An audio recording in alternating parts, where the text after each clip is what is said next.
Okay, so we're going to begin the 2021 UCP annual meeting. Welcome to the UCP affiliates, the Board of Trustees, and also for the first time members of the disability community. I'm Armando Contreras, President and CEO of United Cerebral Palsy. My office is in Washington, DC, and I want to thank all of you for joining us today. For those of you who may not be familiar with our organization, United Cerebral Palsy, we have 58 affiliates across the United States and Canada that provide disability resources and vital services annually for more than 150 children and adults at all levels and abilities in all stages of life. UCP and its affiliates strive every day to ensure a life of inclusion for persons with disabilities and to be the indispensable resource for individuals with cerebral palsy and other disabilities, their families, and communities. To learn more about us, please visit our website at ucp.org, where you can also sign up for our quarterly newsletter, Life Without Limits. You can also find us on all of the major social media platforms. So again, welcome to UCP's 2021 annual meeting. Like every other organization in the country, we would normally be holding this meeting in person, but this year's event, as you can tell, is entirely virtual and online. That said, given the improving news about national vaccination trends, we hope to once again host our annual meeting in person in the spring of 2022.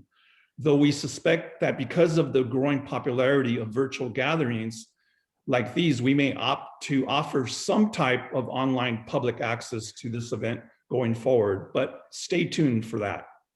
Now, before we dive into our afternoon program, or afternoon for those of you in the East Coast, morning for those of you in the West, it is my distinct honor to introduce our National Board of Trustees Chair, Keith Graham.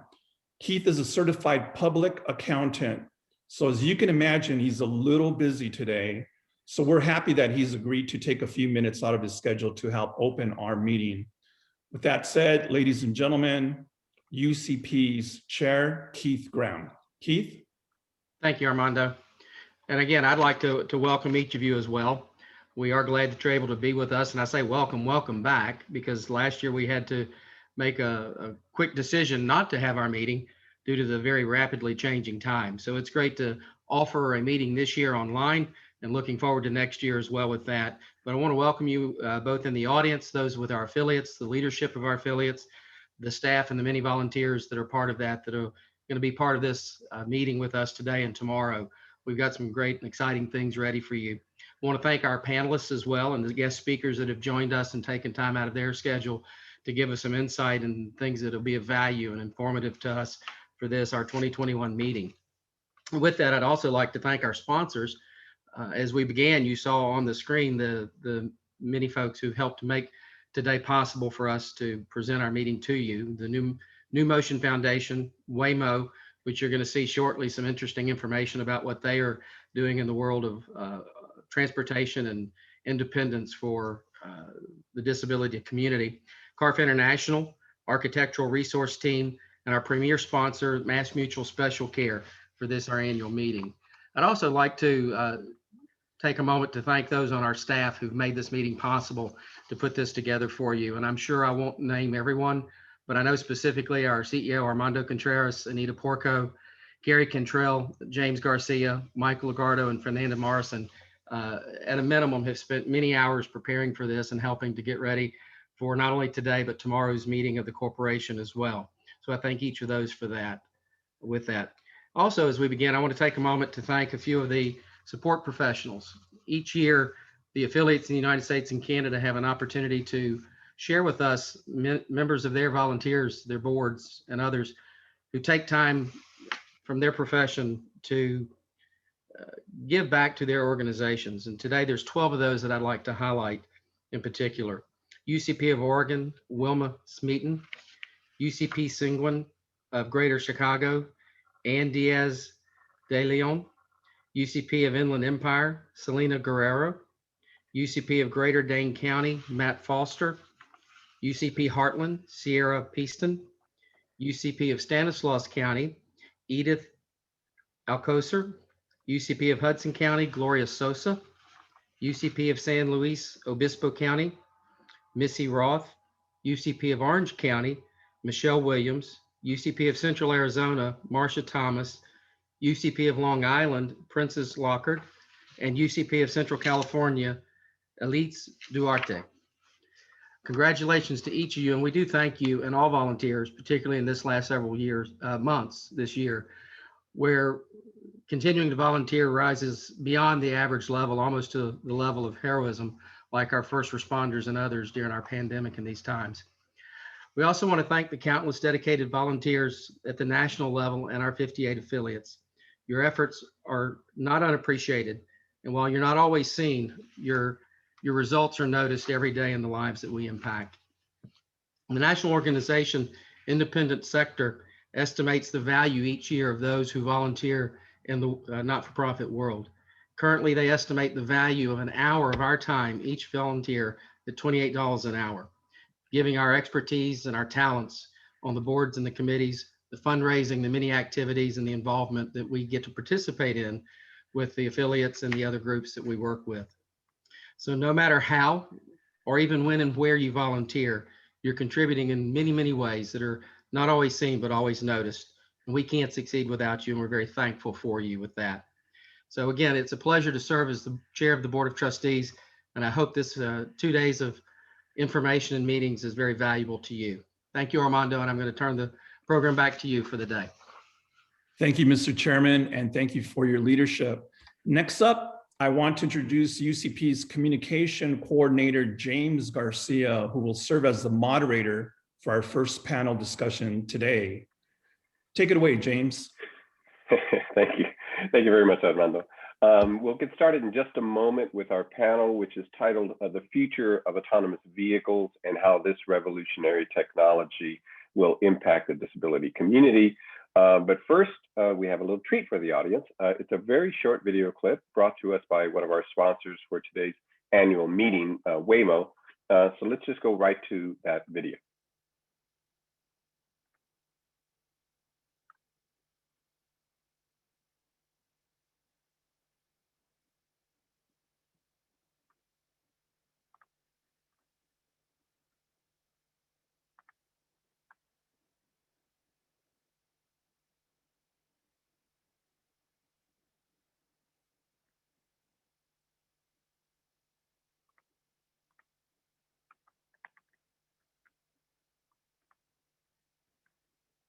Do we have the video?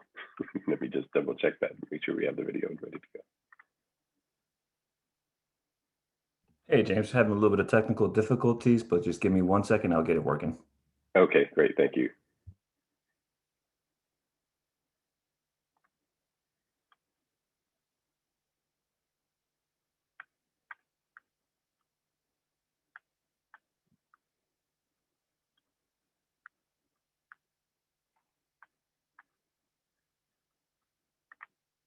And while we're waiting for the video to come up, just mention to everyone in the audience, as we go along, feel free to start asking questions in our Q&A function, which is at the bottom of the screen. And you can post questions there, they'll get into the queue, and then we'll make sure that they're posed, as many of them as we can get through before the event is over, to our panelists today.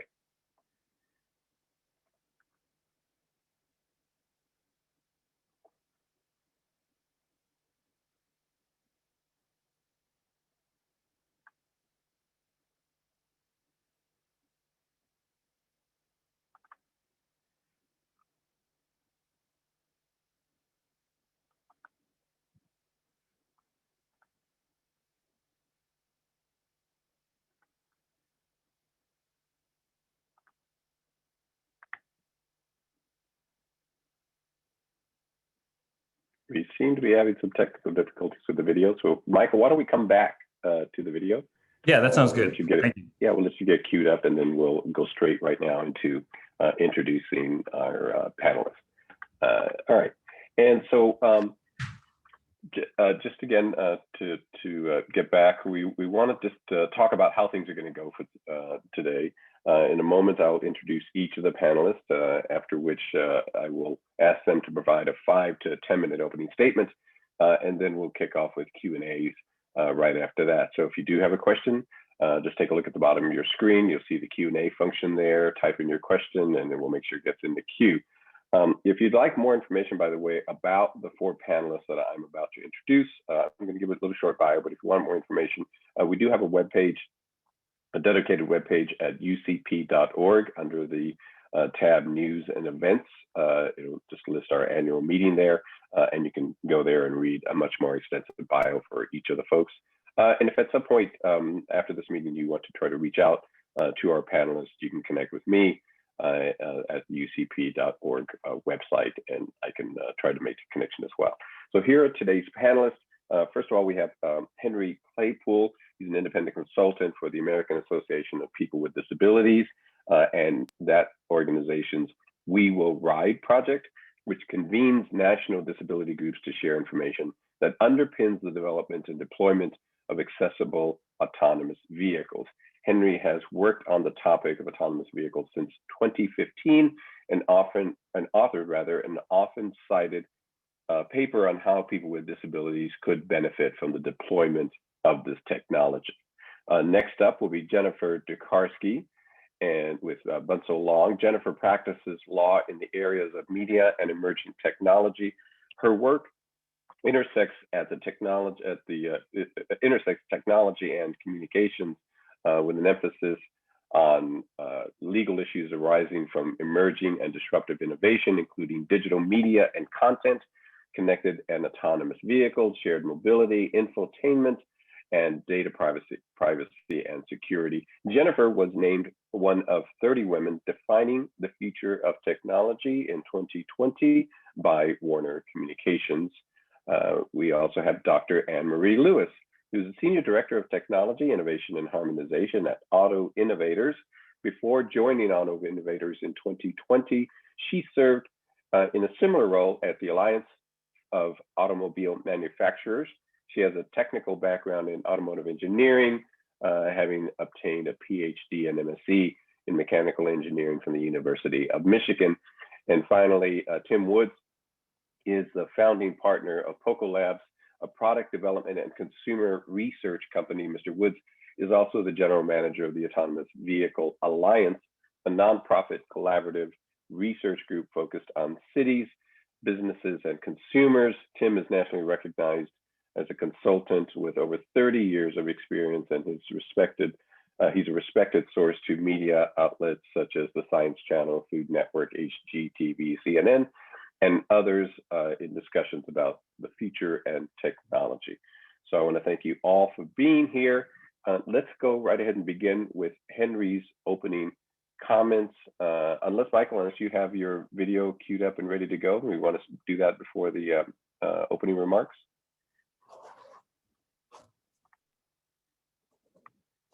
Here we go.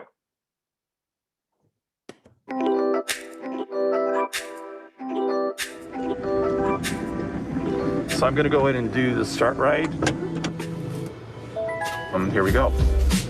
It's driving very safely. We are looking towards the future for people with disabilities. This technology can provide a life without limits.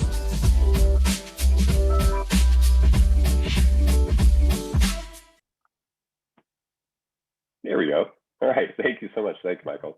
I appreciate it. And thank you to Waymo for putting that together. Okay, we're going to just start with Henry. Henry, if you would, feel free to take 5 to 10 minutes, and then we'll go panel to panelist. And after that, we'll do Q&A. Sure. Thanks, James. And thanks to UCP for an opportunity to share some of the work that we've been doing with the American Association for People with Disabilities over the last 4 or 5 years, probably. I wanted to start with kind of a critical issue that was identified. Again, the accessibility of automobiles is a long-standing challenge, particularly for wheelchair users. And as you all know, there's the only way to really get an accessible vehicle is to purchase a vehicle that's been modified aftermarket. And that's an extraordinarily expensive endeavor. And so we wanted to open with that as our framing, that we wanted to engage the OEMs, the automobile manufacturers, in a dialogue about addressing this issue, because we see that as kind of, if you can't build an accessible vehicle, then it's really going to be challenging to deliver on the promise that autonomous vehicles have for, the potential for people with disabilities. So we knew that putting a stake in the ground on that issue would be important.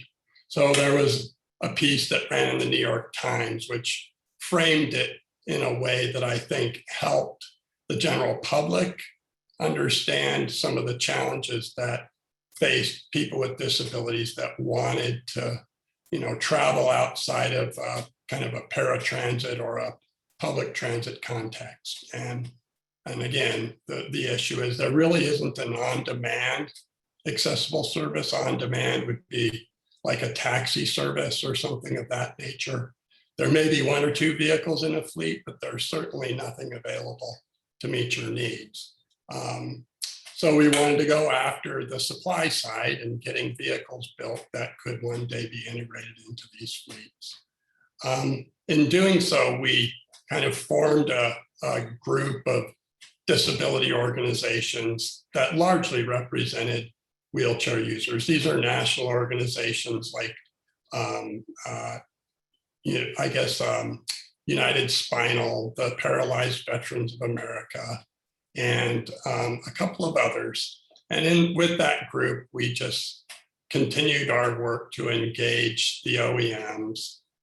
We now have a scorecard concept where we send it out to the automakers each year to ask them a series of questions about their progress in moving towards building a accessible vehicle. And again, accessible from a physical accessibility standpoint, making sure that specifically a wheelchair could get in and out. So we found that to be a very interesting dialogue, and it really led us in many ways to one of the other panelists today, and Anne-Marie at the Auto Alliance, which has a new name, but I still fondly refer to them in the shorthand of Auto Alliance. She'll correct me when she gets her time. But they did some really groundbreaking work in convening a number of their interested partners and going through and developing a fairly comprehensive report on what were some of the accessibility issues that were identified through a series of stakeholder meetings hosted by the National Academies of Science. So that was really a critical piece of work. And, we found that working with industry on this problem, is a great approach. These are shared interests for the most part. I think there are still challenges in finding a market for these vehicles right now. But at the same time, the dialogue with industry and the people that Anne-Marie's organization represents, I think have been quite fruitful to date, and we're looking forward to more on that front. Since then, we've really pivoted more towards this idea of integrating the accessible vehicle into an autonomous vehicle fleet. And last year, or I guess it's hard to, the pandemic really threw things off. So we kind of lost a year in much of this work. The auto industry went through, obviously, some challenging times with sales falling off rather dramatically in that first, or I guess second quarter of 2020. But we worked with the Department of Transportation, and they stood up an inclusive design challenge, which was really targeting more the how would you go about making an accessible autonomous vehicle. And so that's, for your members, I would refer them to the DOT Inclusive Design Challenge and the awards that were made there. I think there's some really interesting projects that the DOT will be shepherding along. And there's a timeline, et cetera, and you can learn much more about it there. I think there's lots of potential through that of learning and how that could be generalized to the rest of industry. And then I wanted to just kind of end on a point about our current work. And that has really been modeled after some work that our small group did with Volkswagen. They actually convened a group of kind of cross-functional group. They had engineers, they had people from their government affairs, they flew out a whole host of folks from Germany for a meeting in DC. And we planned we had discussions over a 2-day period about what it would take to build an accessible autonomous vehicle. And those were really substantive conversations that got into the kind of central challenges like how do you get the vehicle close enough to the ground so that a wheelchair can get in, especially when these are going to be electric vehicles and the battery is in the floor of the vehicle. So those types of discussions were had, and I think some progress was made, we hope. And what we've now moved towards is engaging the companies like Waymo, and there's another one, Cruise, which I think was associated with GM, may have spun off from GM, in real substantive dialogue about how they can make their service accessible to the population of people with disabilities. And this is all anticipation of these companies beginning to operate a commercial service in the near term. And that brings me right back around to kind of where I started, which was there is no on-demand accessible transportation service available today, particularly or especially for wheelchair users. And we see, the autonomous vehicles entering a market as providing a service that isn't yet available to a population that's in need of one. We'll have to figure out what affordability looks like and what the demand is there, because as you all know, wheelchair use and kind of where people fall out in terms of their kind of socioeconomic means is a bit challenging. But we do think that there is a definite market there for these companies to tap into.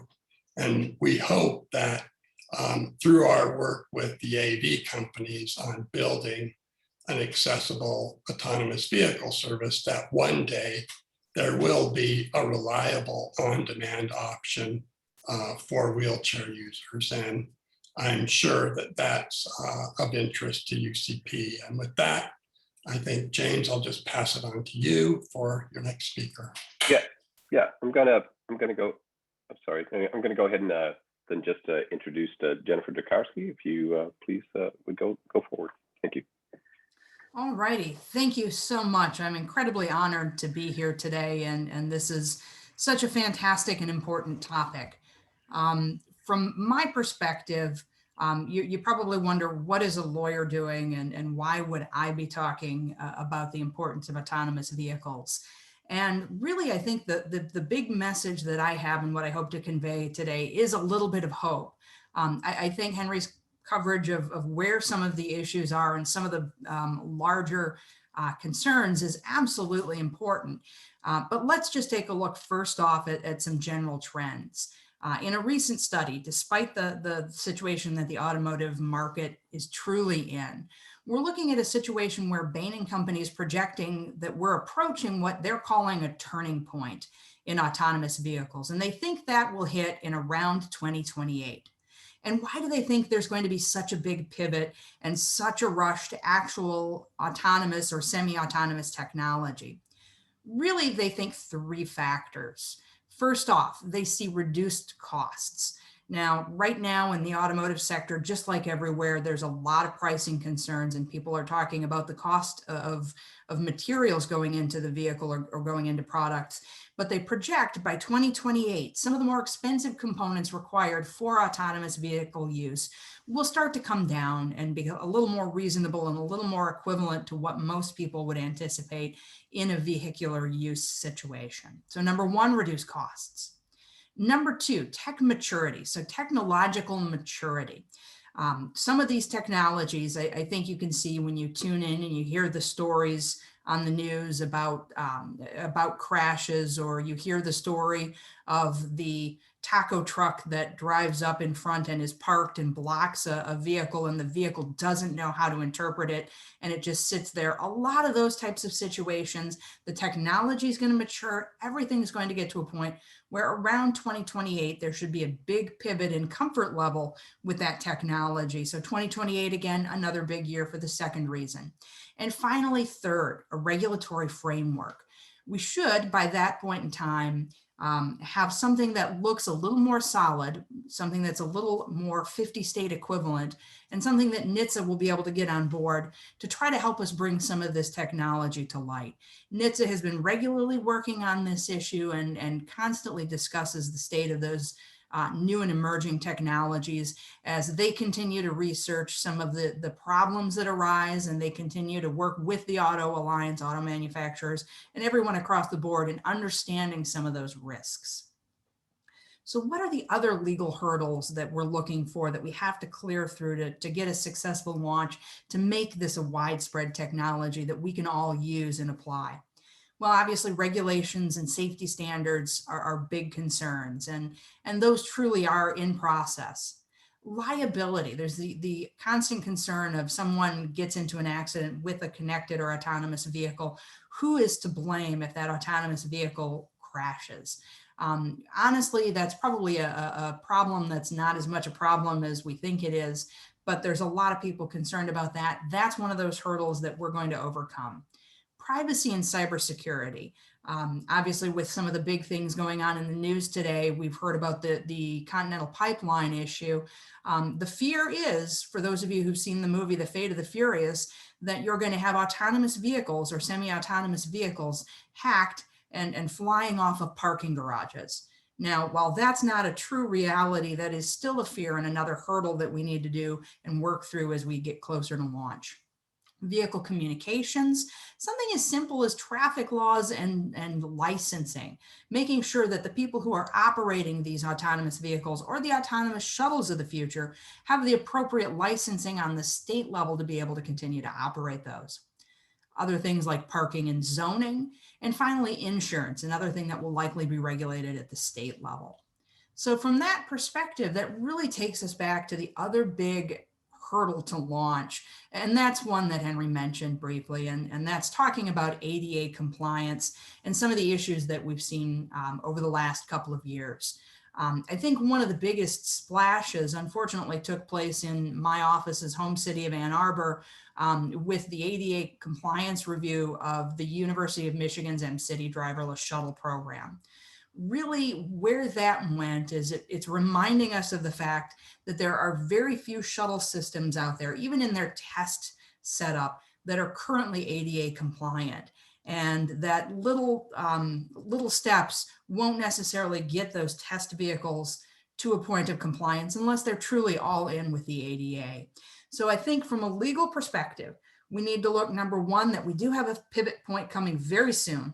2028 sounds like a good year. It sounds about the right timing to get the technology in place, to get the costs down, and to get the legislation and regulation needed. So 2028 looks like a very possible and a very doable year, but we also need to deal with these other hurdles, and particularly the ones that Henry mentioned during his presentation. So I look forward to dialoguing with the rest of the team, and I will pivot back to our wonderful moderator.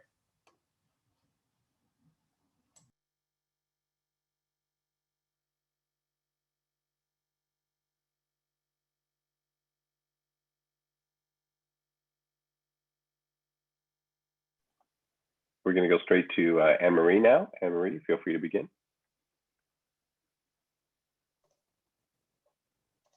Great, thanks. It looks like my video, oh, here we go. There we go. Working out. Okay, and I just have some slides. Is it easier if I just go without the slides, James? I'm sorry, you're going to go without your slides? Or were you planning to show my slides, or should I show them on my side? Oh no, you can show them. You have shared capabilities, so if you want to show okay, them, just one quick second then. No problem. Okay, can you see them? Yes, we do. Thank you. Okay, perfect. All right, so good afternoon, everyone. It's truly an honor to be with you here today, and really wonderful to be part of this great panel and follow such great speakers and experts on this topic. So as was mentioned, my name is Anne-Marie Lewis. I'm the Senior Director of Technology Innovation Mobility Policy at the Alliance for Automotive Innovation, quite a mouthful. We go by Auto Innovators for short. So first, I just wanted to provide kind of a quick background on who Auto Innovators is. So we were formed last year as the result of a merger between the Auto Alliance and Global Automakers. And we're now the single trade association voice for the automotive industry. We represent nearly 40 vehicle manufacturers, also equipment suppliers and value chain partners. And above all, our mission is to advance an automotive transportation system that is cleaner, safer, and smarter. So as you might imagine, a central component of that mission is the advancement of new and innovative vehicle technologies like automated vehicles. AVs have the potential to increase roadway safety by taking the driver out of the loop. The US Department of Transportation actually estimates that 94% of vehicle crashes are caused by human error. And so removing the driver from this loop could eliminate effects of things like driver error, driver drowsiness, or drunk driving. And unlike conventionally driven vehicles, as you likely know, AVs use a combination of advanced computing and onboard sensor readings, plus high definition maps to interpret their driving environment at all times and avoid collisions. So obviously we're very excited about the potential of this technology. And of course, another major benefit that we expect from AVs, and of course why I'm here today, is the ability to enhance and increase mobility options for people with disabilities and older adults. The National Household Travel Survey found that 25.5 million Americans have disabilities that make traveling outside the home difficult. So for this very significant portion of the US population, increased access to transportation has the potential to improve quality of life by increasing independence, providing access to healthcare, and access to employment opportunities. And just wanted to highlight that, I think in some ways this issue has only been underscored by the COVID pandemic, as people need to get groceries and medical supplies without some of the risks posed by shared transit. So I just wanted to highlight a couple of things here on the slide. Two companies come to mind that have really shined during this awful period and provided a glimpse of what a future with AVs could look like from the delivery side of things. First, I want to call out Cruise, as mentioned by Henry Claypool. Last year, they actually paused their self-driving testing to use their vehicles to make deliveries for food banks. There's also a company called Neuro that's pictured here on the right that's designed and built these kind of smaller AVs that actually are not meant to carry any occupants. They're designed solely for delivery purposes, like grocery deliveries, as you see here. And during the heart of the pandemic last year, they deployed their vehicles to transport medical supplies to 2 California stadiums that were converted into COVID-19 treatment facilities. Since then, they've also partnered with CVS to develop or to deliver prescriptions, and Kroger to deliver food, each completely contactless. But apart from this delivery aspect, we need to address personal transportation, getting people from point A to point B. And in some respects, the vehicles like the Neuro one that are solely for delivery are in some ways a little bit easier, I would say, because there's no occupant in the vehicle, so we don't have to worry about occupant safety.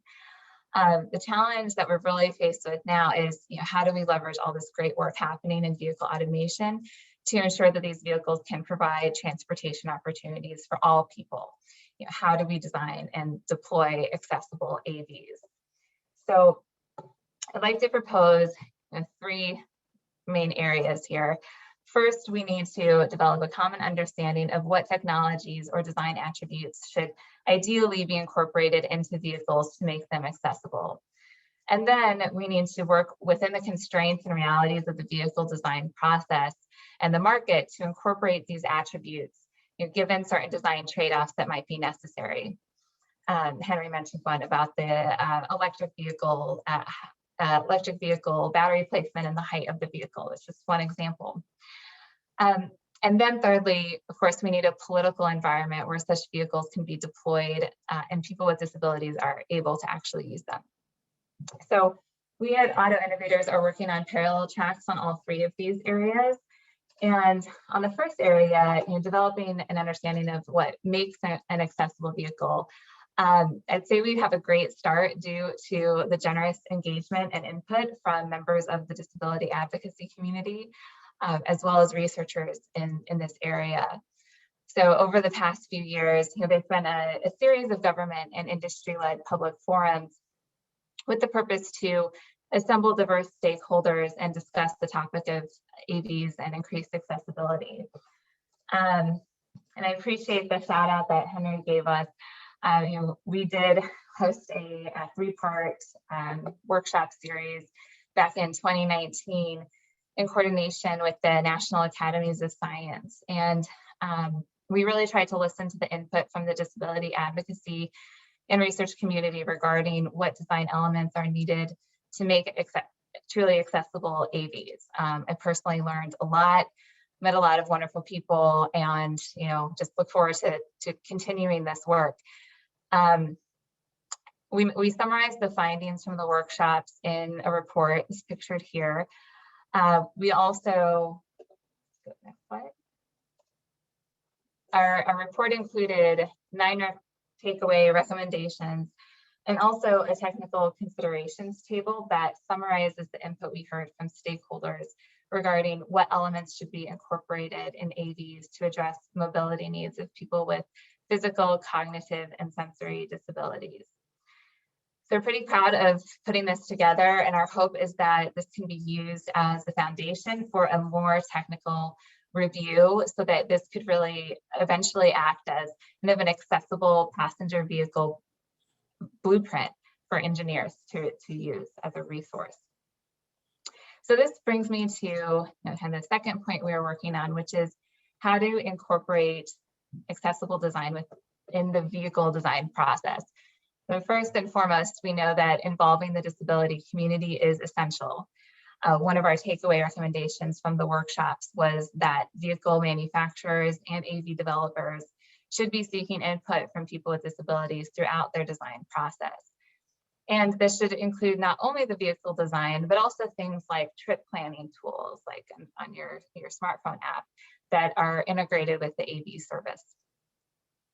And then lastly, the third area is creating a policy environment where accessible AVs can be safely tested and deployed. And I'll say there are some pretty significant challenges currently on the deployment front. So we're really looking forward to working with the current administration to advance the work on accessibility that was started by the previous administration, and also figure out if there are some new opportunities for AV deployment, maybe something completely new like an AV pilot program. Essentially, it's hard to use old regulatory tools for new technologies, especially when you're talking about ones that use artificial intelligence. So we'd love to see regulation be a little more innovative to match the pace of the technologies that we're seeing be developed. So that's it. I hope this gives you a sense of how we're thinking about accessibility and increasing accessibility through AVs. And with that, I'll turn it back over to you, James. Great, thank you. Thank you so much. Okay, we're going to go to our final panelist for your introductory remarks. Tim Woods, please go ahead. Thank you, James. I'm just going to go ahead and share my screen. let's see here. I think you may need to start your video. Oh, okay. Let's see here. Yeah, you go. Okay. Let me trying to get access to my file here. Hold on one second. No trouble. Let's see here. What I'm seeing is not access to my files, but to your files. So if Michael could pull that up, mine, that would be great. Okay, just give me 1 second. Not a problem. So let me go ahead and get started with who the heck we are. We kind of have been acting in stealth mode for probably the last 5 years, but the Autonomous Vehicle Alliance was formed about 6 years ago. It is a collaborative nonprofit research organization that focuses on use cases and value propositions for L4 and L5 AVs. Over the course of the last 5 years, we have done multiple pieces of research with cities, which include 5-hour discussions. As an example, in Atlanta, we talked with MARTA, the mayor's office, Hartsfield International Airport, the Highway Transportation Authority in Georgia. Those were very, very common over the last 5 years, the discussions we've had. We've also, thank you very much, we've also had a lot of contact with the healthcare industry and the aging ecosystem. Every single time we spoke with one of those ecosystems, whether it was the city or healthcare or aging, every single time we spoke about mobility equity, but more importantly, pinpointing them asking for an accessible and barrier-free vehicle. This research over time kept building and building to the point where the end of 2019, our board decided to mount a piece of research over the course of 2020 that would focus on accessible and barrier-free research. Our partners for this were ITS America, Mobility on Demand Alliance, and AARP. Since then, and the research that we've shared since December of last year has really brought into the fold other participants and other members that we're going to be coordinating our efforts with. If you can go to the next slide, that would be great. So when we look at kind of an accessible and barrier-free vehicle with complementary infrastructure, it's a commonly cited need across multiple ecosystems, municipal, aging, and healthcare. And the understanding of what a barrier-free and accessible vehicle could be is evolving thanks to universal design, emerging mobility trends, and evolving technologies in transportation. Next slide, please. So I wanted to show you the table of contents. This piece of research is about 180 pages, and quite frankly, we are giving this research to everyone who is interested. I will make sure that Cerebral Palsy Organization receives this information for distribution if you so want to, or I'll provide you with a link for download. But we go into, what is considered a barrier, market size, opportunities overview.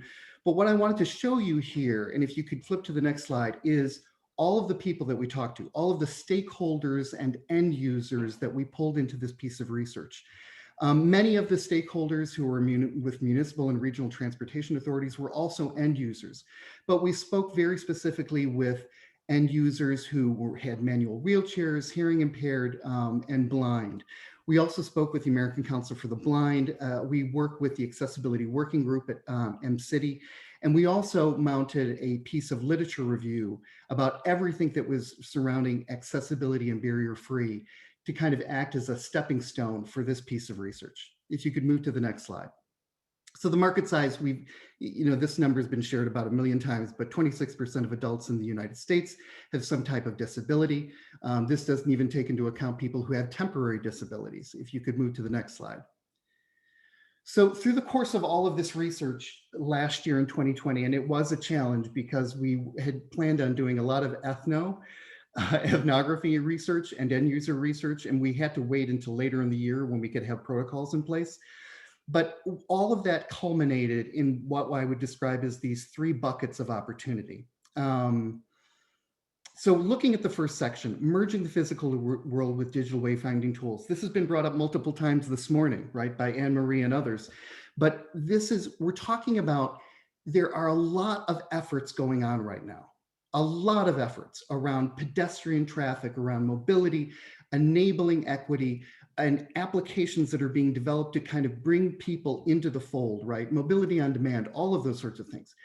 But unfortunately, what we found is that many of them are being worked on disparately. In other words, we have Eric Sinagra with Pathview, who gave us a wonderful quote that we are pedestrians 99% of the time. The reality is that we need to pull these people into a collaborative discussion.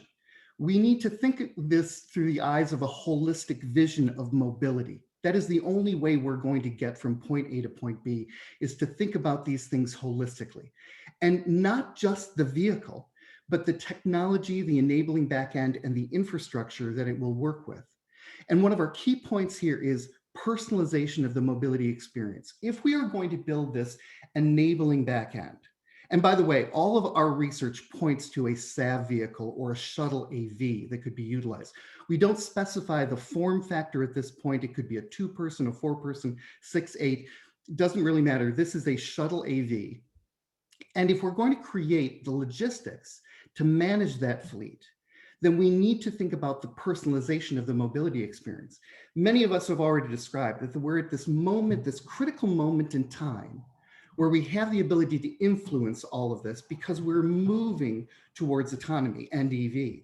But personalization is going to be absolutely key. How will the vehicle recognize me and know me as an individual and act accordingly when it pulls up to pick me up?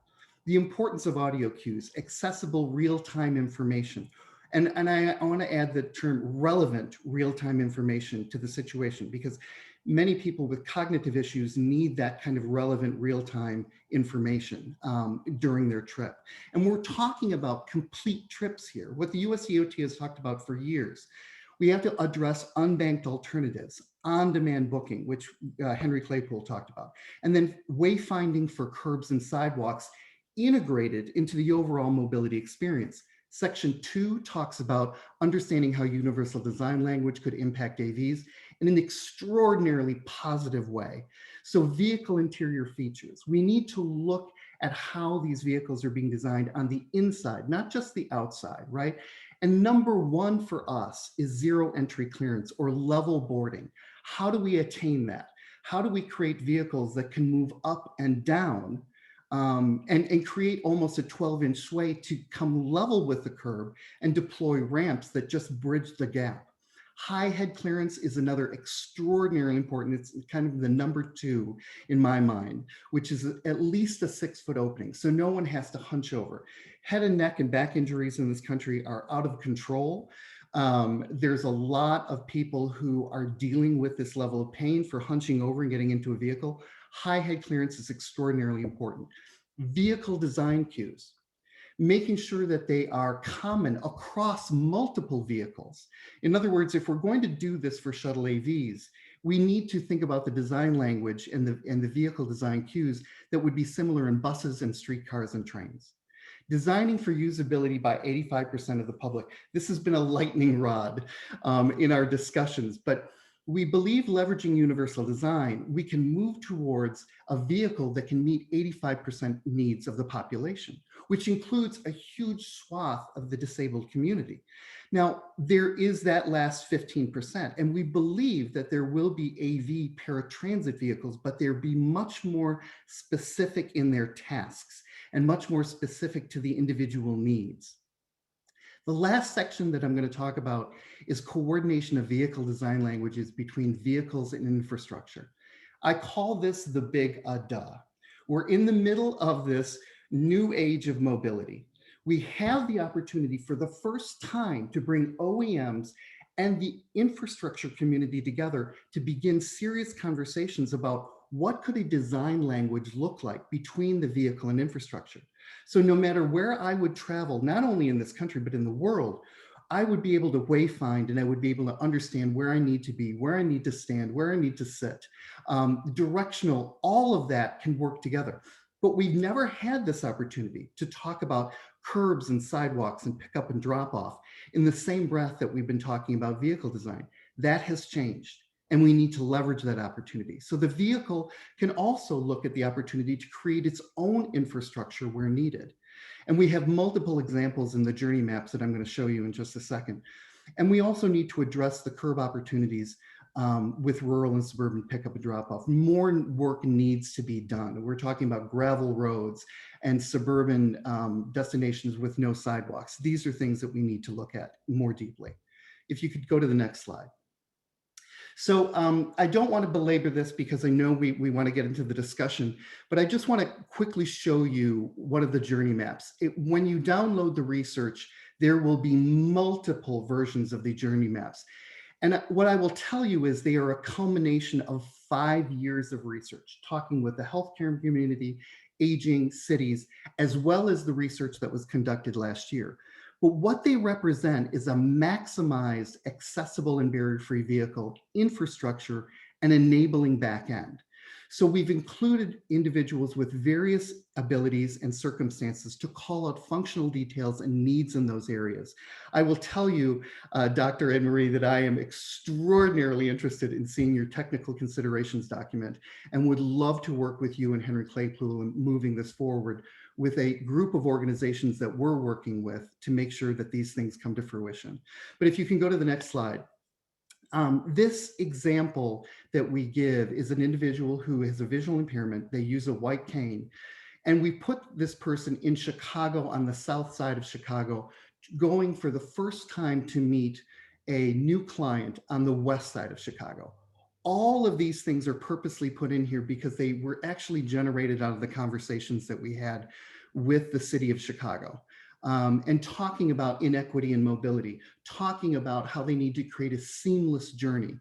I'm not going to go through the whole journey map. I was intending to do that, but I think it's more important that we have a deep, rich conversation about everything that's been brought to the table so far. So I'm going to leave it here and let everyone know that the journey maps, there are multiple journey maps that you'll be able to take a look at, and you can get those when you download the research. So I'll take it back to you, James. Great, thank you so much, Tim. Fantastic information from every one of you. I've learned something already. I've learned a lot already. Just a quick question before we go on to all of the panelists. Anything that you have presented today, if it's available, you can certainly get it to me, and I will ensure that everyone who is registered for this panel gets it directly. So don't necessarily worry about trying to keep track of everybody's emails as folks may be popping up request for that. I can get it to them. So thank you. So let me just start with a question of my own, and then we're going to go to some of the questions from the audience. It seems like one major issue that always comes up in terms of this kind of technology, any kind of new technology, and this was alluded to earlier, has to do with affordability. Right? We have the obvious questions of accessibility, and you can make a vehicle as accessible as humanly possible at some point. But if it's outrageously priced, if it costs 3 times the cost of a regular automobile, if we can use that as a measure, then who gets into it? Who gets to use it? And then coupled with that, when we talk about income levels and people's affordability in terms of getting access to these vehicles and being able to use them, as we have seen very clearly through the pandemic, that often factors in questions about ethnic groups, minority groups, and their ability to. Right now, there's a lot of lag in terms of vaccination of people of color. I think it'd be safe to assume that there's going to be a lag in terms of access to this technology by those communities as well. So if you could just talk, each of you, big picture, and we can go in whatever order you like, but big picture about those issues. How is this ultimately going to become an affordable sort of technology for those people who need it? James, I'd like to take a crack at this real quick. I'm sorry, Henry. If you want to go ahead, get started. Well, I can just jump in quickly. I think we need to keep 2 things in mind, that there are actually going to be,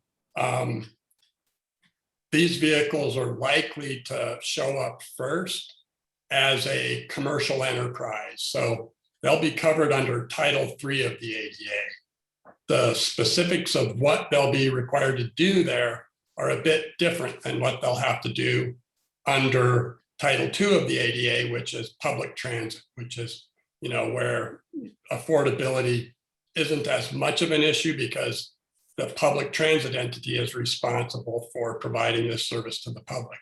In the commercial domain, early entrants are going to want to have more people experiencing this technology. So it's going to be highly subsidized for a long period of time. So you'll be paying probably something comparable to a taxi fare to use this vehicle on an on-demand basis where, if you've used Uber or Lyft, you'll probably pick up your smartphone, hail an AV, it could come and pick you up, you'll have paid your fee. So that just as a quick kind of level setting on affordability, yes, that does shut some people out because not everyone can pay, particularly people that rely on SSI, won't be able to probably use an on-demand service at those rates for an extended period of time, but I'll pause and let others speak. So Henry, I completely agree with you, and I'm going to give a little slightly different twist based on what we learned talking with cities.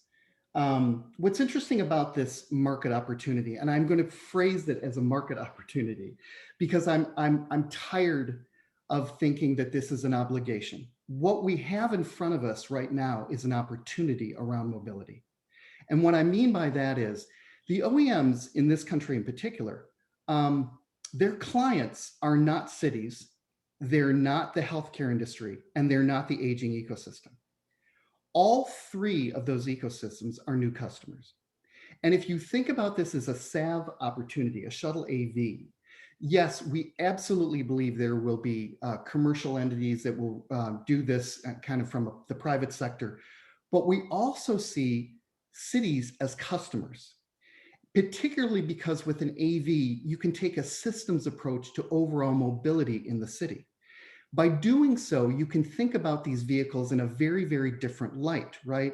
I can use them in different ways over different day parts.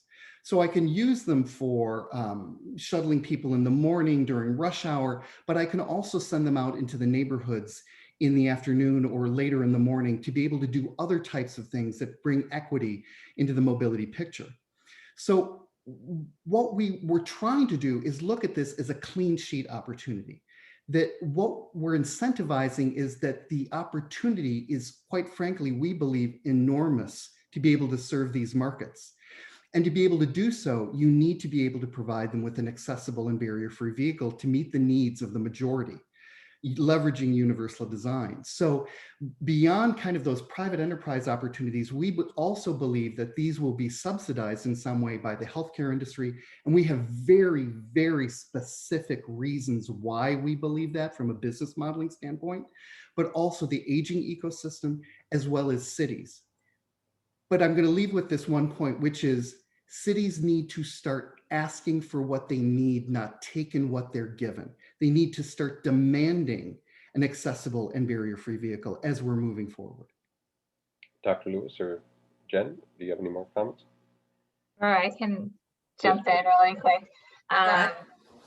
Okay, yeah, Henry and Tim made a lot of great points.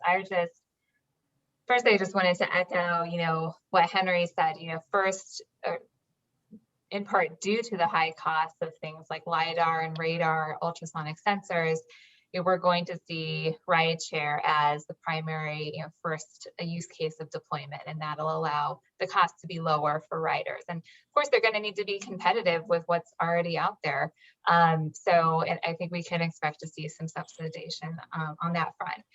The other point I wanted to mention regarding providing access to all, truly all. I love the example we have here in DC of a company called Argo AI, who's partnered with Volkswagen and Ford. They had to work with the city and the mayor in order to begin testing their vehicles on public roads. And one of the stipulations from our mayor was that they had to guarantee that they would test the vehicles in all 8 wards. And that's really significant because as part of that testing, what they're doing is developing high definition maps that are critical for the vehicles that will ultimately be the deployed vehicles. So wherever you test is where you're going to deploy. So Argo is currently doing that. And I think you're going to see a lot of similar partnerships around the country kind of follow suit. I really love that personally. Okay, Jen, anything else? And finally, just I can tell you on very good authority that subsidies and things like this are indeed being negotiated into these agreements. That being said, subsidies usually only last so long, and will require some changes. And I think you can see, if you look at newspaper articles about some of the negotiations that San Francisco is going through, you'll find information publicly available on how some of their taxi rates will ultimately change. So number one, yes, definitely look for subsidies up front. But number two, those are going to go away at some point in time and be replaced with some fee structure. So I think the opportunity to pursue other avenues, as we had heard about moments ago, just looking into healthcare, looking into other ways to pay for it, is absolutely something that we need to pressurize the system and let them know that this should be integrated into those decisions when they're talking about all of the fee schedules, that when they're negotiating these contracts. Okay, thank you. All right, I have one other question, then we'll go to our audience questions. With regards to who in the U.S. government, since they're obviously going to be a major player in conversations about this, who are the point people on this?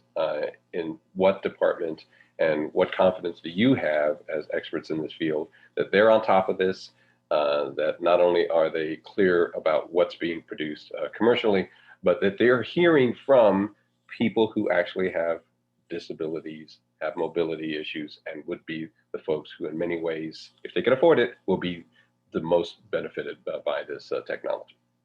So whoever wants to begin. Yeah, I can kick this one off. Sure. Over the past few years, we actually worked very closely with the Department of Transportation on this very topic. So, granted that. And is it NHTSA specifically, or? It's NHTSA and the Office of the Secretary. Office of, okay, thank you. Yeah. So actually, and that's an interesting point, kind of administration to administration, we see kind of a shift, and maybe NHTSA has lead on something in one administration, but OST, the Office of the Secretary, may have lead in a different administration. So it kind of, I'm very curious to see how it shakes out with the Biden administration. I'm not sure who will be running point, but we do know, from our work with them over the past few years, OST was, I'd say, a really good leader on this. They convened stakeholder meetings. They participated in our meetings that we hosted, and really, I think are committed. I think there's a lot of career staff that are still there that are committed on this issue. And so and given the Biden administration priorities, this falls squarely within them. So very hopeful and looking forward to engaging with them. Okay. Anyone else? Any thoughts on that? If I can expand just a little bit, I think that when you look at the Jobs Act and you look at all the transportation funding, there's a lot of discussion, there's a lot of topics there that could have some flexibility and viability for some funding avenues. And it's pretty clear that Secretary Buttigieg seems to be very in favor of this avenue and these ideas. But I don't want anyone to forget that this is going to be twofold. It's at the federal level, and your local legislators definitely need to be contacted. There is no federal legislation out there. There are so many proposals. We think that from a standpoint of AV legislation, we may get something in the next year. So please stay in touch with your local legislators and do that normal lobbying activity. But a lot of the success of these programs isn't just federal. It's a 50-state solution, so you need to work on the local level as well, because liability issues, licensing issues, those are all led, the insurance issues, they're all led and controlled at the state level. So we can't forget federal and state response, and stay in touch with your state legislatures as well. Okay, you raise a really good point, because there was an accident a couple of years ago in Arizona, and the governor said everybody has to stop using these autonomous vehicles for a certain period of time. So state level is important. Anyone else some quick input on that?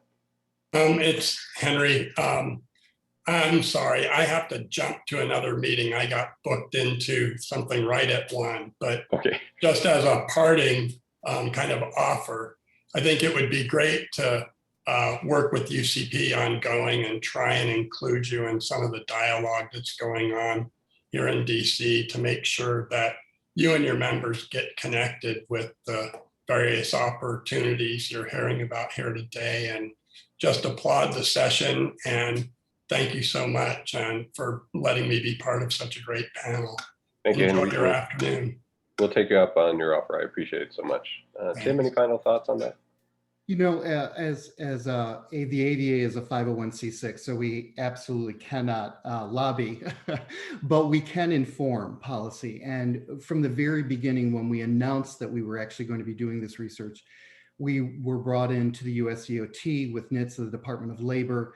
And I will say happily, we have connected with the US Access Board, which is an intergovernmental agency that shares information around accessibility, through Randall Duchesne at the US Access Board.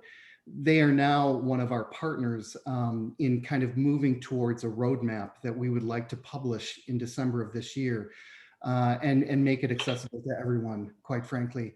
But this effort is being conducted by ITSA, AARP, AVA, University of Michigan, the US Access Board, all coordinating our efforts because we're trying to stop what I would refer to as rinse and repeat research that has been done over the years, where we all very well intentioned go out and do a piece of research, and then another organization on the other side of the country or right next to us in DC does the same exact piece of research. We want to kind of stop that, and we want to get to a roadmap that is publishable, that can inform policy, that can kind of move this forward. And I will tell you, I've been doing research for the last 30 years. I have never seen such a positive reaction to any piece of research I've ever done for this piece of research, accessible and barrier-free. And how it has been taken up as a mantle in some of our member organizations like Ford and General Motors and Magna and others is just incredibly heartwarming. How they're pulling the information in and pulling literally hundreds of people into these discussions now is very gratifying to see moving forward. Thank you. Thank you. We're going to go to one of the questions from the audience now. The question of liability, I think Jennifer, you alluded to this earlier. UCP and a number of other organizations, more than 20 other organizations, had a meeting with NHTSA recently, and a lot of the conversation revolved around safety. Right? Is this safe technology if you are someone who has mobility issues or has a disability? And I think obviously that goes for, are you safe inside the vehicle once that happens? And are you safe as someone who is moving around on the streets and sidewalks and so forth? Those, of course, raise questions about liability. If you want to start, Jennifer, about liability issues, what kinds of issues are we facing? Yeah, absolutely. I think what we're going to see, one of the big questions that is befuddling people is how do you deal with either of those situations where you're either a passenger in a vehicle that's driving itself or you're a pedestrian and there's a vehicle that's making its own decisions based on its AI, based on the use of LiDAR sensors and other things, while the vehicle itself is designed to return to kind of a safe condition if things go wrong. Obviously, we've seen in real life situations where the technology has failed to date to live up to the expectations we set on it. Now, the technology is continuing to improve, but even at that point in time, we know failures happen. We know there are issues that occur. So that leaves us in the position of understanding liability. What today is normally a pointing at each other in terms of who is the one responsible for an accident, we now have to ask ourselves, was it the vehicle technology that caused the accident? Was it a failure of one of the supplied components? Or was it someone disabling that technology or not using it properly? It really introduces a lot more opportunity for all accidents to be judged as whether it was a company issue or a rider passenger issue with more liability over time, probably shifting back to the company. Now, that said, that puts the companies in a challenging position of accepting all of this liability, and it impacts that cost discussion that we had earlier. So I think liability, it's a thing we're going to deal with. We're going to have to look at it. But the nice thing is we do have the mechanism to truly understand root cause, what happened, why these things happen. And we'll have to decide as consumers whether or not we truly feel safe to use these technologies and at what point we'd be happy to do that. I remember my first ride in an autonomous vehicle 5 years ago. It's so different today. The words "not ready for prime time" came to mind 5 years ago. And today I'm very impressed with the movement of technology. And I think it's something that we'll all have to make our own decisions as individuals. But I really think that we don't want liability to rule our hearts when it comes to safety, because there's some amazing engineers out there working darned hard to make sure this technology is ready. And I'll go to you, Dr. Lewis, in just a second, but I suppose one thing as you're discussing this, Jennifer, that these will be vehicles that are highly computerized, almost to the level perhaps of, the kind of black boxes that exist in aircraft that tell us all sorts of things about what was happening the moment before an accident, if an accident occurs. Presumably that would be available. Dr. Lewis? Well, that was a great segue into what I was going to mention, James. First of all, I would wholeheartedly agree with everything Jennifer said. I think the existing liability framework that we have will continue to work well for AVs. If there's going to, and like you said, James, there's going to have to be, in some cases, a crash investigation, just like there is today, to figure out who's at fault. And part of that crash investigation will likely include looking at that black box data on the vehicle. There's a term for it it's called an event data recorder. Pretty much all vehicles have one, and there's currently a set number of elements that are required to be recorded. And the auto industry has actually worked through the Society of Automotive Engineers to put out a updated standard for that black box, to include additional data elements specific to AVs that they recommend should be recorded. So I love seeing when that came out, because it shows the industry is really thinking proactively on that, and the purpose is to help with crash reconstruction and liability and fault determination. So. Okay, great. The next question from the audience: are there discussions with healthcare providers about paying for transportation? Now, you guys talked about this earlier, and it kind of raised the question in my mind. So the healthcare industry as a private industry is obviously going to have its own sort of set of rules and agenda and concerns. And we presume perhaps that our government and other public officials would be out there with an entire set as well. So how does this all fit in? How does the healthcare industry fit into this conversation? So we've done a lot of work with the healthcare industry in this country, in the US in particular, and had many conversations with large healthcare systems to talk about AVs and utilization. What we found the most fascinating about the conversations is how it was so ingrained with their business model and how they sought enabling compliance. Currently, right now, healthcare systems in this country are actually leveraging rideshare, Uber and Lyft and things like that, to get people to the bricks and mortar. The painful reality of the healthcare systems in this country is that they are completely dinged by the insurance providers who are paying for most of the care, because an individual or a patient will fall into non-compliance. In other words, they didn't take their pharmaceuticals, they didn't get to the CAT scan, they didn't get to the MRI, and they get readmitted to the hospital. When you look at and you stand back from that, they are looking at AVs as helping with that compliance, getting people to bricks and mortar. But there's a fascinating undertone to the whole thing, which is they want to drive efficiency into the journey. And what I mean by that is, from the moment we pick up an individual to go to the bricks and mortar appointment, they want to be able to do certain things that it would be HIPAA compliant in the vehicle. So things like weighing, blood pressure, consultation, all of those things in preparation to arriving at bricks and mortar.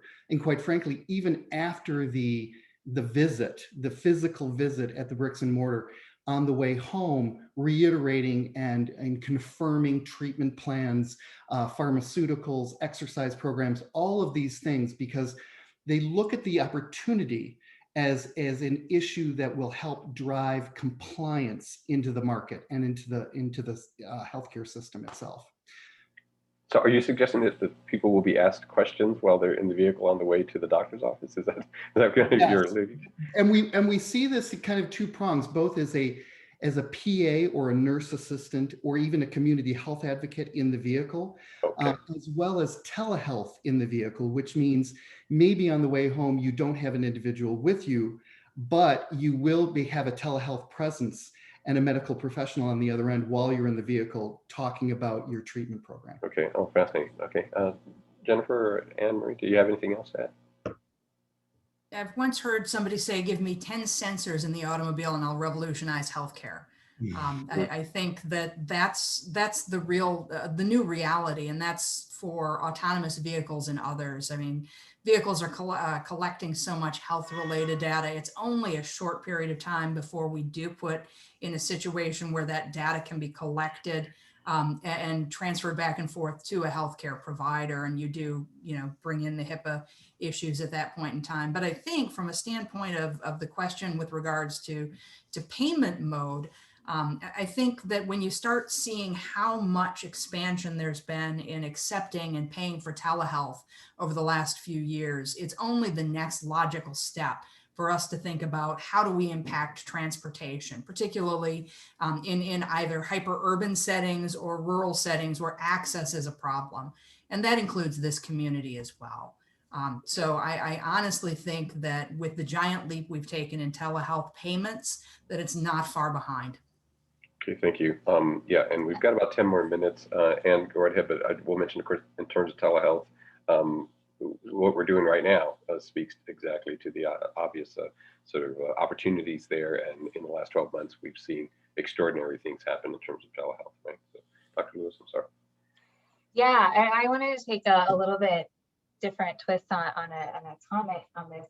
And first of all, of course, I'm no healthcare expert, but I did start learning a bit about the subject as it relates to AVs during our workshops a couple of years ago. And the issue that really stuck out to me was that when it comes to insurance for wheelchairs, my understanding is that the current setup does not at all incentivize, it rather decentivizes people from being able to purchase wheelchairs that have been crash tested in a vehicle. So my understanding is those wheelchairs that are safer for use in a vehicle are very expensive and really cost prohibitive for many users. And so we identified that this was one of our recommendations of future work. So would really hope to be able to contribute to this, even in a small way, going forward. Yeah, it brings to mind one of the UCP affiliates has an entire warehouse where they loan people assistive equipment, chairs and walkers and all that sort of thing. And they do that obviously because some people can't afford to buy them on their own. And so I could see kind of an immediate barrier here with regards to technology. If you have a conventional wheelchair, but you want to get in one of these vehicles, that may create a problem. Another question from the audience about licensing. This also came up in our conversations with NHTSA. Are you going to need a special license? Is each state going to decide what that license, what the rules about that license will be? And is the license to ride in the vehicle? Is the license for the people who run the technology? Who's being licensed? I can take a first bite at this.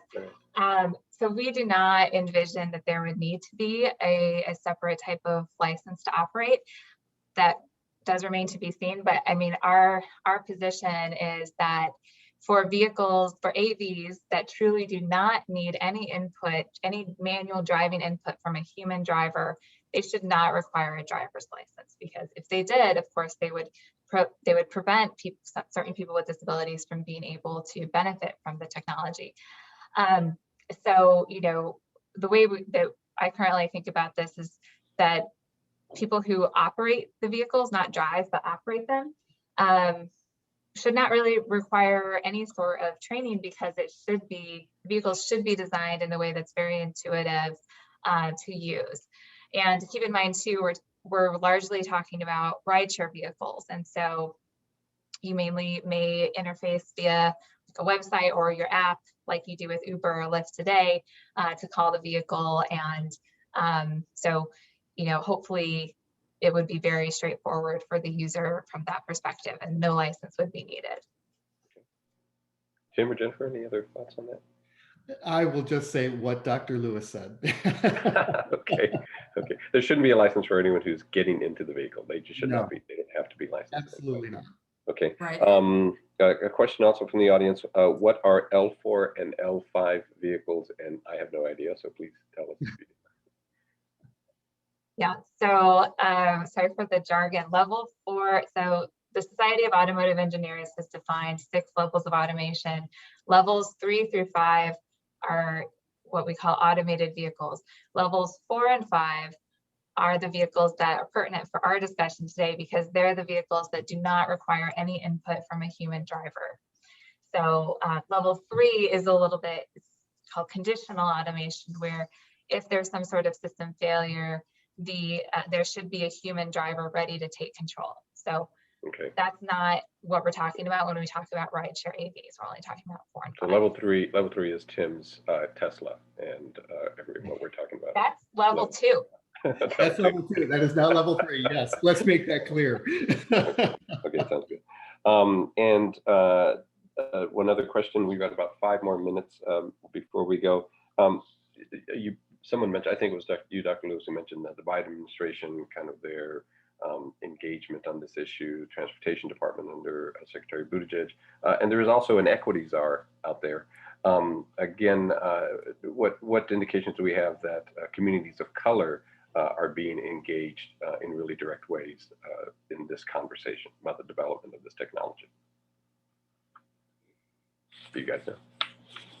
Anyone? Yeah, that's a great question. I mean, I think it just generally falls under, our companies that are working on AVs. The goal is to provide more access to transportation for all. And so, as part of that, I assume they do outreach into different stakeholder communities. Like, I'll go back to the example I gave with Argo AI, testing the vehicle in all 8 wards in DC. So, I think that this is certainly, it's a priority for our companies and definitely a priority for the Biden administration. I haven't heard anything more specific other than the top line talking points about vehicles need to be equitable for all from the Biden administration. I'm not sure if they are going to have any initiatives specifically on this front. So really looking forward to hearing more from them on that. And I kind of asked the question from the standpoint, obviously in the last couple of years, there's been so much discussion about equity on so many issues, including, as I mentioned recently, vaccine distribution and on and on. And so I just wonder, are the major organizations, advocacy groups like the NAACP or LULAC or Unidos US or any of the organizations that represent the LGBT community, if there are specific concerns by these communities, if you're hearing that conversation, be part of this conversation. Are they at the table on these equity issues? Have you noticed or have you seen?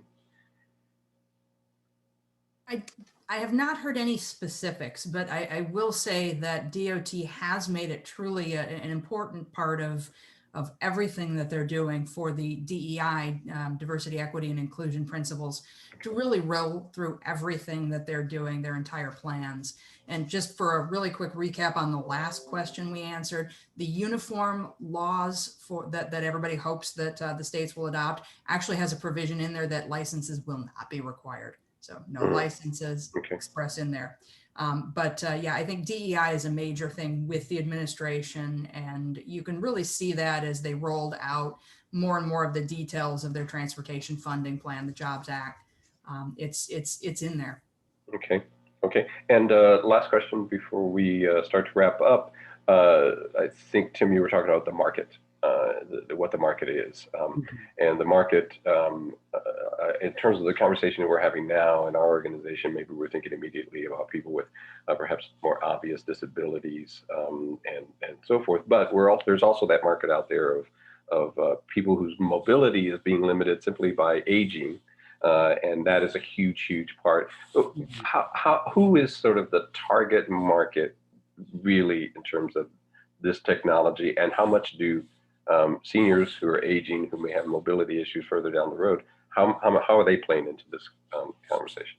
So from an aging perspective and the work that we've done with the aging ecosystem, and talking both with kind of aging individuals themselves, end users, as well as people in assisted, independent, and people aging in place in their own homes. This is really about socialization and independence, maintaining a level of independence by being able to do and go where you want to go on demand. You know, it's almost horrific, to be honest with you, when we started doing our work with the aging community, that in many cases, a senior citizen, depending on where they live and what type of facilities are nearby them, have to plan 72 hours in advance to book travel. That's ridiculous. That there's absolutely no need for that based on availability, mobility, and applications and rideshare. The thing about it is with AVs and aging is that in many cases there may be a caregiver involved, right, with getting that person from point A to point B. But there's also a swath of the population, seniors in particular, that are really just looking for socialization and having a level of independence. An AV has the capability to provide that to them, either through their facility where they may be living, or even if they're aging in place at their own homes. So we see this as a very freedom, independence specific opportunity with the aging community. And that's just kind of at the core of it. That doesn't even take into account doctor's visits or getting to a grocery store or any other types of thing that you may think about, right? That anybody we would normalize the mobility opportunity for someone with all of their abilities. We need to normalize it for people with disabilities, as those who are aging and those who have specific healthcare needs. Okay. Any other final thoughts? Dr. Lewis, Yeah, I would just add that you know, the topic of AV accessibility for older adults was included as part of the workshops that I mentioned during my presentation. And so we have representatives from AARP and 60 Plus Association there. And I guess one of my takeaways is that maybe a lot of the design features that were mentioned for people with disabilities will also benefit the aging population. And so, you know, I think we need to look at it holistically, but we'll probably have a lot of synergy there. Yeah, and it's an increasing swath. I mean, right, every Yes. conversation we have in the United States now is about how much that portion of our population is growing. I think the statistic is doubling in the next 10 years. Yeah, so it would seem like a natural market for these vehicles in terms of the technology, and so I assume that organizations like AARP are part of that conversation. They're very active in general. So okay, well, thank you. So that will really conclude everything for the day. I want to thank Tim Woods and Dr. Anne Marie Lewis and Jennifer Dukarski and Mr. Claypool, who had to leave us a little bit early.